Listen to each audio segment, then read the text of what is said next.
আনন্দবাজার কিছুটা বিরতি নিয়ে আয়নাঘর নিয়ে একটা প্রশ্ন তুলল। এর মধ্যে সোশ্যাল মিডিয়াতে তো মোটামুটি ফাটায় ফেলতেছে আওয়ামী লীগ ঘরানার লোকজন যে আয়নাঘর নামক কোনো বস্তুই নাই, এরকমই একটা ভাব তাদের।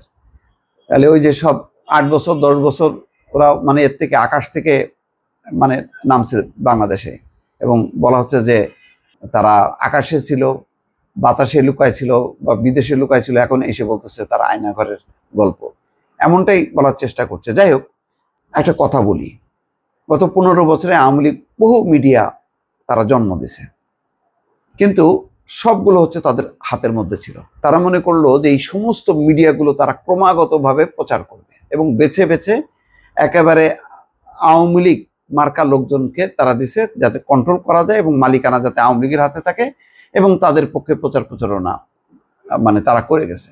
গুরুত্বপূর্ণ সময় তারা একেবারে সরাসরি সরকারের পক্ষ নেয়, আর বাকি সময় একটু টাল্টিপাল্টি করে একটা নিরপেক্ষতার ভান ধরে। যাই হোক, এখন বেকায়দায় পড়ছে। এখন যেহেতু ওই মিডিয়াগুলোকে তারা একটা নতজানু হিসেবে, মাজা ভাঙা হিসেবে জন্ম দিছে, এখন ক্ষমতা পরিবর্তনের সাথে সাথে ওরাও আবার ক্ষমতার সাথে পরিবর্তন হয়ে গেছে, অর্থাৎ আওয়ামী লীগের আর কোনো কাজে লাগছে না। এখন তারা মানে যত মানে ভারতীয় গণমাধ্যম আছে তার উপরে ঝাঁপায় পড়ছে, এবং ভারতের নানা দলগুলো যেহেতু মানে আওয়ামী লীগ এবং শেখ হাসিনাকে মনে করে যে তাদের প্রতিনিধি, সুতরাং তারা এখন সাপোর্ট দিচ্ছে। তারা যেগুলি অপপ্রচার করছে এখন তারা সেগুলো গণমাধ্যমে প্রকাশ করছে, অর্থাৎ ভারতীয় গণমাধ্যমে প্রকাশ করছে। সম্প্রতি ডক্টর মোহাম্মদ ইউনূস আয়নাঘর পরিদর্শনে গেছে, এটাও তাদের কাছে কোথায় আয়নাঘর, কই আয়নাঘর? প্রেস সচিব বলছে যে এটা ক্যান্টনমেন্টে ডিজিএফআই এবং র্যাবের উত্তরা আগারগাঁও 3টা জায়গায় পরিদর্শন, কিন্তু এটা তাদের বিশ্বাস হচ্ছে না। তারপরে যে ইলেকট্রিক চেয়ার বলা হচ্ছে যে এটাতে শক দেওয়া, তো বলতেছে এখন যে এটা তো এই চেয়ারে ইলেকট্রিক দিলে তো তার জ্বলে পুড়ে মরে যাওয়ার কথা। এই ধরনের নানান রকম প্রশ্ন তারা তুলছে। মানে মোট কথা পুরো বিষয়টাই যেন একটা ফেক, আয়নাঘর বলে কিছুই ছিল না। এই রিপোর্টে দেখেন বলা হচ্ছে কি, প্রধান উপদেষ্টা মোহাম্মদ ইউনূস বাছাই করা কয়েকজন উপদেষ্টাকে নিয়ে, মানে এটাও যেন বাছাই করে কেন নিয়ে গেল, মানে সবাইকে নিয়ে গেলে ভালো হতো। যাই হোক, বাছাই করা কয়েকজন উপদেষ্টাকে নিয়ে আইন শৃঙ্খলা বাহিনীর 3টি হাজত পরিদর্শন করার পরেও আয়নাঘর কোথায় সেই প্রশ্নের জবাব মিলল না। তাহলে প্রেস সেক্রেটারি কি বললো? সে তো সুনির্দিষ্টভাবে বললো কোথায় কোথায় ডিজিএফআই এবং হচ্ছে র্যাবের অধীনে তাদের যে সেলগুলো সেইগুলি ছিল আয়নাঘর। ইউনূসের এই কর্মসূচিকে আয়নাঘর পরিদর্শন বলা হলেও কোথায় সেই বহুল আলোচিত বিশেষ কারাগার তা স্পষ্ট কোনো জবাব মিলল না। ইউনূসের প্রেস সচিব শফিকুল আলম জানিয়েছেন র্যাব ও ডিজিএফআই এর হাজতগুলোই আয়নাঘর।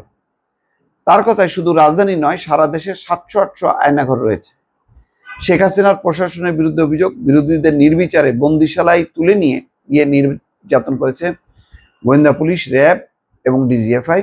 বিএনপির অভিযোগ তাদের কয়েক হাজার নেতাকর্মীকে গোয়েন্দা পুলিশ তুলে নিয়ে যাওয়ার পর তারা আর ফিরে আসেনি। এদের পরিবারদের নিয়ে আন্দোলনের চেষ্টাও করেছিল হাসিনা আমলের বিরোধী দলটি। আহা, একটা সেই হারিয়ে যাওয়া কি বলে মায়ের ডাক নামে একটা সংগঠন করলো, হ্যাঁ, এটাকেও তারা কটাক্ষ করতেছে। 2012 এপ্রিলে সিলেটের বিএনপির এমপি ইলিয়াস আলী এবং তার গাড়ি চালককে গোয়েন্দা পুলিশ পরিচয় দিয়ে তুলে নিয়ে যাওয়া হয়, আজও তাদের খোঁজ নেই। ইলিয়াস ছিলেন বিএনপির সাংগঠনিক সম্পাদক।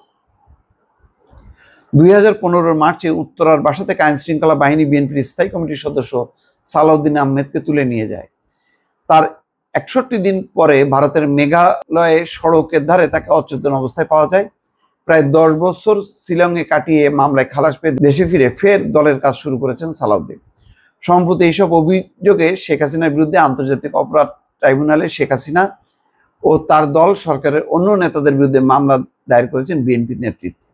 ইউনূস সরকার গুমের অভিযোগগুলো খতিয়ে দেখতে একটি কমিশনও তৈরি করেছে, কিন্তু বিদেশ থেকে এক সাংবাদিকের একটি ইউটিউব চ্যানেল প্রথম আয়নাঘরের কাহিনী নিয়ে একটি প্রতিবেদন প্রচার করে।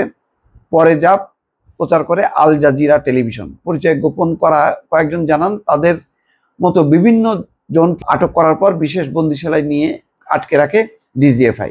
বা র্যাব। ঢাকার প্রাণকেন্দ্রে এই বহুতল বন্দিশালাটি অবস্থিত, যার নাম আয়নাঘর। এখানে মধ্যযুগীয় বর্বরতায় বন্দীদের নির্যাতন করার জন্য বিভিন্ন যন্ত্র ব্যবহার করা হয়। খুপড়ির মতো কুঠুরিতে পাখির মতো ভরে রাখা হয় আটকদের। কেউ কেউ নির্যাতন সহ্য করতে না পেরে মারাও যান। কাউকে বা দুনিয়া থেকে চিরতরে সরিয়ে দেওয়া হয়। কম্পিউটারে গ্রাফিক চিত্রও তৈরি করা হয় সেই আয়নাঘরে। সব মিলিয়ে গত 5 বছর ধরেই আয়নাঘর নিয়ে প্রবল কৌতূহল তৈরি হয়েছিল। এরপর 5ই আগস্ট অভ্যুত্থানে শেখ হাসিনা দেশ ছাড়ায়, আবার তারা বারবার দেশ ছাড়া বলে, পালিয়ে যাওয়া বলে না। অনেকেই ভেবেছিল এবার আয়নাঘর রহস্য উন্মোচন হবে। ইউনূস অন্তর্বর্তী সরকারের স্বরাষ্ট্র উপদেষ্টা জাহাঙ্গীর আলম চৌধুরীকে প্রায় রোজই শুনতে হয়েছে আয়নাঘর কোথায়। একবার তা খুঁজতেও বেরিয়ে পড়েন উপদেষ্টা, কিন্তু বিফল হয়ে বলেন সম্ভবত আয়নাঘর প্রতীকী নাম, তবে সব বাহিনীর নিজস্ব লকআপ থাকে, রয়েছেও। ইউনূসের প্রেস সচিব প্রতিশ্রুতি দেন সংবাদ মাধ্যমের প্রতিনিধিদের নিয়ে আয়নাঘর পরিদর্শনের ব্যবস্থা করবেন। এরপর হঠাৎ 6 মাস পরে ইউনূস জানালেন তিনি আয়নাঘর পরিদর্শনে যাবেন, করেও এলেন, কিন্তু ঢাকার সাংবাদিকদেরকে ডাকা হলো না। এটাও একটা প্রশ্নবিদ্ধ করার চেষ্টা করছে, কেন ঢাকার সাংবাদিকদের ডাকা হলো না।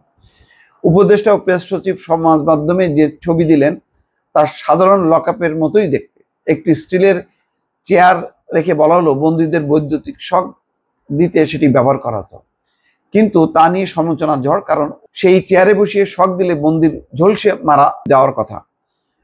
পরদিন ইউনূসের প্রেস সচিবকে প্রশ্ন করা হলো কোথায় সেই গোপন আয়নাঘর পাওয়া গেল। তিনি বললেন উত্তরা, কচুক্ষেত এবং আগারগাঁওয়ে র্যাব এবং ডিজিএফ এর দপ্তরেই আয়নাঘর। তাদের লকআপই পরিদর্শন করেছেন ডক্টর ইউনূস। তাতে সমস্যা কি?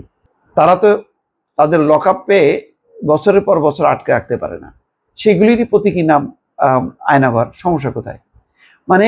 প্রশ্নবিদ্ধ করার চেষ্টা চলছে, যাতে যারা গুম নির্যাতনের শিকার হয়েছে সেই বিচারটা যাতে প্রশ্নবিদ্ধ হয় আন্তর্জাতিক অঙ্গনে, কারণ জানে যে এই বিচারের কঠিন শাস্তি হবে এবং তার প্রস্তুতি চলতেছে। সুতরাং তারা গিয়ে একটা পরিস্থিতি তারা তৈরি করতে চায়। তো সোশ্যাল মিডিয়া থেকে যদি গণমাধ্যম, প্রতিষ্ঠিত গণমাধ্যমে সেটা প্রচারে আনতে পারে, সেটা একটা যৌক্তিকতা পায়। সম্ভবত সেই কারণেই আনন্দবাজারকে বেছে নিয়ে এরকম একটি রিপোর্ট তারা প্রচার করলো। দর্শক ভালো থাকবেন, আল্লাহ হাফেজ।